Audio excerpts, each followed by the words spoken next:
Hello बहनों, नमस्कार। सुमन and Radha music channel पे आप सभी को स्वागत है। हम दोनों बहन आप सबके बीच एक विवाह गीत लाए हैं। बाबा के बगिया में बोलई कोयलिया, अरे कोयल के बोलिया सुहावन रे ललनावा, अरे कोयल के बोलिया सुहावन रे ललनावा। होता सबेरे कोयल मागे बिदैया, अरे हम जाबई दूरी गवन रे ललनावा, अरे हम जाबई दूरी गवन रे ललनावा।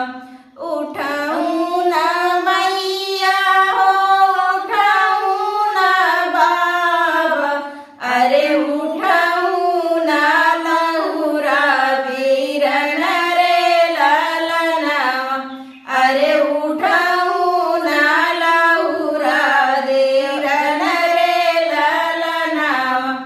माया ज उठले दैया कराहन, अरे माया ज भेटया कवार रे ललनावा, अरे माई ज भेटया कवार रे ललनावा। देहिया कवरिया हो रोमई मायरिया, अरे